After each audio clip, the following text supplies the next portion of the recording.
ఆదిలాబాదు పత్తి మార్కెట్ అనేది ఆసియాలోనే రెండో అతిపెద్ద పత్తి మార్కెట్. ఆదిలాబాద్ జిల్లా వాతావరణం అనేది పత్తి దిగుబడికి అనుకూలంగా ఉంటూనే క్వాలిటీ పత్తి దిగుబడి అయ్యే రకంగా ఉన్నది. దీన్ని అవకాశంగా తీసుకొని ఇక్కడ సీసీఐ అనేది ఆదిలాబాద్ జిల్లాలో ఏదైతే పత్తి పండిస్తున్న రైతులు ఉన్నారో వారికి లాభాల్ని చేకూర్చే విధంగా విధానాలను రూపొందించాలి, ఆ రకంగా కొనుగోలు చేయాలి. కానీ దురదృష్టం ఏంటంటే ఈరోజు ఇక్కడ సీసీఐ పాత్రను నిర్వహించకపోగా రైతులను మోసం చేసేదానికి, అదేవిధంగా ప్రైవేటు వ్యాపారులు లబ్ధి పొందేదానికి ఉపయోగపడే విధంగా వ్యవహరిస్తున్న పరిస్థితి ఉన్నది. మనం మొన్ననే చూసాము, 25 లక్షల క్వింటాల్లో మాత్రమే పత్తిని సీసీఐ కొనుగోలు చేసింది. ప్రైవేటు వ్యాపారస్తులు ఎక్కువ మొత్తంలో 25 లక్షల క్వింటాలలోనూ కూడా ఎక్కువ మొత్తంలో ప్రైవేట్ వ్యాపారులు గ్రామాల్లోకి వెళ్ళి రైతుల దగ్గర అరకొర రేటుని చెల్లించి అక్కడ నుండి తీసుకొచ్చి కౌలు రైతుల పేరు మీద సీసీఐకి పత్తిని అమ్ముతున్న పరిస్థితి ఉన్నది. ఇది సీసీఐ ఎంఎస్పిని ఇక్కడ తీసుకుంటున్న పరిస్థితి ఉన్నది. తద్వారా ఎవరైతే ఆరుగాలం కష్టపడి పండించిన రైతు ఉన్నాడో ఆ రైతుకు ఎంఎస్పి అనేది రాకపోగా దళారుల చేతిలో మోసపోతున్న పరిస్థితి ఉన్నది. మరోవైపు ఈ సీసీఐ కొనుగోళ్లను అధికారులు తూతుమంత్రంగా ప్రారంభించి వదిలేస్తున్న పరిస్థితి ఉన్నది. తర్వాత మమ్మల్ని ఎవరు పర్యవేక్షణ చెయ్యరు, మాపైన ఎటువంటి క్రమశిక్షణ చర్యలు తీసుకోరు, ఎటువంటి యాక్షన్లు ఉండవు అని చెప్పేసి విచ్చలవిడిగా వ్యవహరిస్తున్న తీరున్నది. దానికి అధికారుల పర్యవేక్షణ లోపం కూడా కారణం అవుతున్న పరిస్థితి మనం ఆదిలాబాద్ జిల్లాలో పరిశీలించవచ్చు. రైతులకు ఎట్లా చేస్తే న్యాయం జరుగుతుంది? ఆదిలాబాద్ జిల్లాలో ప్రతి రైతు పండిస్తున్న పంటను కనీస మద్దతు ధర చెల్లించి సీసీఐ కొనుగోలు చేసే విధంగా సీసీఐ అనేది కార్యక్షేత్రంలో ఉండాలి. తద్వారా సీసీఐ కూడా బలపడుతుంది. ఇది ప్రభుత్వ రంగ కార్పొరేషను. సీసీఐ బలపడటం అనేది ప్రజలకు మంచిది, దేశానికి మంచిది, ఇటు రైతులకు కూడా అది రంగంలో ఉంటుంది కాబట్టి లబ్ధి జరిగే అవకాశాలు ఎక్కువ ఉన్నాయి. కాబట్టి మేము ఒకటే కోరుతా ఉన్నాం, పారదర్శకమైన కొనుగోలు అనేది మార్కెట్లో జరగాలి. ఆ పారదర్శకతకు అధికారులే ఎక్కువ పర్యవేక్షణ చేసి దాన్ని పకడ్బందీగా జరిగేటట్టు కృషి చేయాలని చెప్పేసి మేము కోరుతా ఉన్నాం.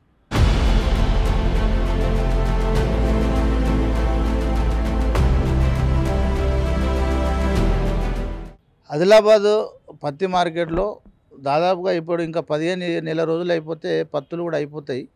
నేటి వరకు కూడా అధికారులు ఇక్కడ రివ్యూ మీటింగ్లు పెట్టకుండా ఇలా రైతులతోని అధికారుల మధ్యలో కూకుండా పెట్టేసి ఏదైతే అది చేయాలో ఇప్పటివరకు నేటి వరకు కూడా రివ్యూ మీటింగ్ జరగలేదు. కాబట్టి ఇప్పుడు రైతే రాజు అని చెప్పేసి కేంద్ర రాష్ట్ర ప్రభుత్వాలు చెప్తాయి, కానీ రైతులకు న్యాయం చేసే విధంగా చర్యలు ఉండలేవు. కాబట్టి ఖచ్చితంగా అధికారులు దృష్టి సారించాల్సిన అవసరం ఉన్నది, రైతులకు న్యాయం చేయాల్సిన అవసరం ఉన్నది. కాబట్టి ఇప్పుడు మొన్నలో విజిలెన్స్ అధికారులు కూడా ఇదేదో జరిగిందని చెప్పేసి అది చేసి కొండను తవి పేలికని తీయాల్సిన అవసరం. నిజమైన మోసగాళ్ళు ఎవరు అన్నది దాన్ని బయటకు తీయవలసిన అవసరం ఉన్నది. కాబట్టి పూర్తి స్థాయిలో దాన్ని ఎంక్వైరీ చేసి మొత్తం అది బయటకు తీయాలని చెప్పేసి విజ్ఞప్తి చేస్తూ ఉన్నాం.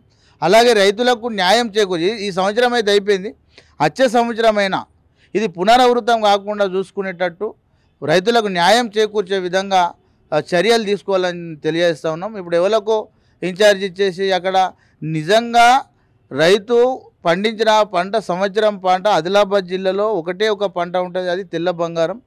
భారతదేశంలోనే నాణ్యమైన పంట తెల్ల బంగారం ఇక్కడ మా ఆదిలాబాద్ జిల్లాది. కాబట్టి ఆదిలాబాద్ తెల్ల బంగారంని నమ్ముకొని రైతులు ఉన్నారు. కాబట్టి ఆ తెల్ల బంగారాన్ని దేశానికి ఇస్తున్నటువంటి ఈ రైతులను మోసం చేయొద్దని మేము తెలియజేస్తూ ఉన్నాం. మోసం చేస్తే బాగుండదు, మళ్ళీ నాశనం అయిపోతారు. రైతులను మోసం చేసినోడు భూప్రపంచంలో ఎవరు లేడు. ఎద్దేడిసిన వ్యవసాయం ఉండదు, రైతును ఇబ్బంది పెట్టిన మన ప్రభుత్వాలు ఉన్నాయని చెప్పేసి అది నిజం. కాబట్టి ఇప్పటికైనా ఈ కేంద్ర రాష్ట్ర ప్రభుత్వాలు నెక్స్ట్ ఇయర్ అట్లా జరగకుండా దృష్టి సారించాలని విజ్ఞప్తి చేస్తూ ఉన్నాం. లేని పక్షంలో మేమే అంటే ప్రజల తరపు నుండి ప్రజలకు మేమే అవగాహన కల్పించుకొని తిరుగుబాటు కూడా జరిగే అవకాశాలు ఉంటాయని తెలియజేస్తా ఉన్నాం. సో ఈ రైతుకు నిజమైన న్యాయం జరుగుతలే అంటున్నారు. ఎక్కడ జరుగుతుందండి? ఇప్పుడు నిన్న మొన్న చూసింది కదా, ఇప్పుడు రైతులు అమ్ముకునేటప్పుడేమో మైచార్ పేరుతోని దాని పేరు 12, 20 ఇట్లా అని చెప్తా ఉన్నారు. ఇవాళ దళారులు వేరుల పట్టాలు తీసుకుపోయి అమ్ముతున్నారు, రైతులే చెప్తున్నారు కదా. ఇప్పుడు మీరు తీసుకోలేరా రైతుల దగ్గర? ఇప్పుడు రైతులు చెప్పలేరా, వాయిస్ ఇవ్వలేరా? రైతులకు దళారులు ఏదైతున్నారో, దళారులు అందరూ అంటలేం, చేసేటోళ్ళని అంటున్నాం. ఎవరైతే తప్పు చేస్తున్నారో వాళ్ళను శిక్షించండి, రైతులకు న్యాయం చేయండి అని చెప్తా ఉన్నాం. నిజమైన రైతులకు ఎట్లా న్యాయం కావాలనుకుంటున్నారు? నిజమైన రైతులకు వాళ్ళు కష్టార్జితము మొత్తం వాళ్ళ కష్టమంతా పంటలనే పెడతారు కాబట్టి వాళ్ళ భార్య పిల్లలవి కూడా పుస్తల తాళ్ళు పెట్టేసి ఆ పంట మీద ఆశలు పెట్టుకొని కొన్ని ఆలోచించి చేస్తారు కాబట్టి వాళ్ళకు మంచి గిట్టుబాటు ధరని ఇవ్వాలా, వాళ్లకు రక్షణ కల్పించే విధంగా చర్యలు తీసుకోవాలని విజ్ఞప్తి చేస్తాను.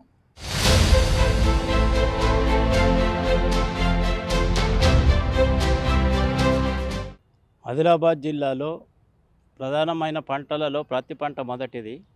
ఇది ఆదిలాబాద్ మార్కెట్ యార్డ్ ఆసియా ఖండంలోనే 2వ స్థానంలో నిలుస్తున్నది. ఆదిలాబాద్ జిల్లాలో సన్నకారు చిన్నకారు రైతులు ఎక్కువగా ఉంటారు. మరియు గిరిజన తండాలు కూడా ఎక్కువగా ఉంటాయి. ఈ గిరిజన తండాలకు ప్రధానమైన పంట పత్తి కాబట్టి మధ్య దళారులు ఐచర్లు కానీ టెంపోలు తీసుకెళ్ళి అక్కడ కొనుగోలు చేసుకొని వస్తారు. మళ్ళీ ఇక్కడ జిన్నింగ్ వాళ్ళకు కానీ అమ్ముకుంటారు. దాన్ని జిన్నింగ్ వాళ్ళు CCIకి కౌలు రైతుల పేరు మీద బదలాయిస్తారు. దానికి మార్కెట్ యార్డ్ వాళ్ళు కౌలు రైతుల పేరు మీద జిన్నింగ్ వాళ్ళకు కూడా కౌలు రైతు రిసిప్టు టెంపరీ రిజిస్ట్రేషన్ చేసి ఇస్తున్నారు. అటువంటి విధానం ఉండటం వలన నీకు జిన్నింగ్ మధ్య దళారులే ఎక్కువగా లాభపడుతున్నారు. రైతుల పత్తి కొనుగోలు చేయడానికి CCI వాళ్ళు వెనుకకొస్తారు. అదే మధ్య దళారుల పత్తి అంటే అప్పటిదప్పుడే బదలాయిస్తారు, వాళ్ళు ఫోన్ల ద్వారానే బదలాయించిపోతుంది. కాబట్టి దీంట్లో ఎక్కువగా అవినీతి జరుగుతున్నది. ఇంతకుముందు ఆన్లైన్ లేనప్పుడు నీకు రాతపూర్వకంగా ఇచ్చేటప్పుడు RI కానీ AEO కానీ రాసి ఇచ్చేటోళ్ళు. అప్పుడు CCI దాన్ని తీసుకొని మార్కెట్ ద్వారా ఆ రైతులు అమ్ముకునేవారు.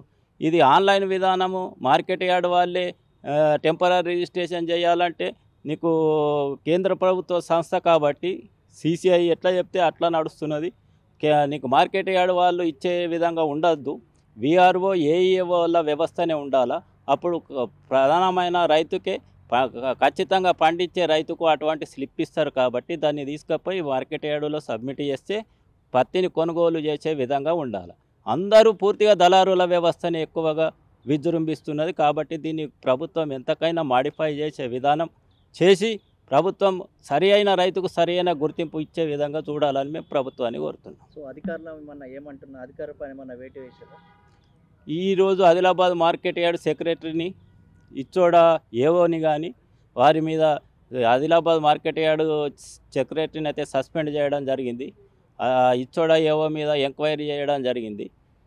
వీరి మీద కూడా ఒకసారి తప్పు చేసిన వ్యక్తుల మీద శిక్ష పడితే వచ్చే సంవత్సరమైనా ఇంకొకరు చేసేటానికి ఆస్కారం ఉండదు. కాబట్టి ప్రభుత్వం తీవ్రమైన చర్య తీసుకోవాలని మేము రైతు సంఘం తరఫున డిమాండ్ చేస్తున్నాం. ఏం కోరుకుంటారు అంటే ఏం డిమాండ్ చేస్తున్నారు? పత్తి కొనుగోలు విషయంలో ప్రతి సంవత్సరం ఇదే నడుస్తుంది అని అంటున్నారు.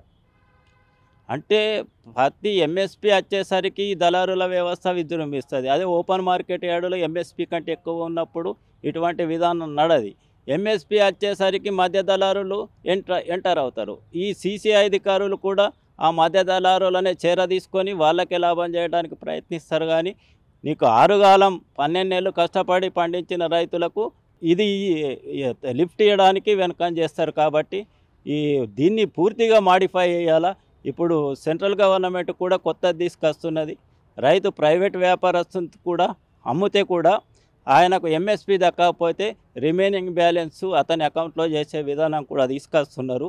అది కూడా ఎంతవరకు సక్సెస్ అవుతుందో మరి చూడవలసిన సమయం ఆసన్నమవుతున్నది.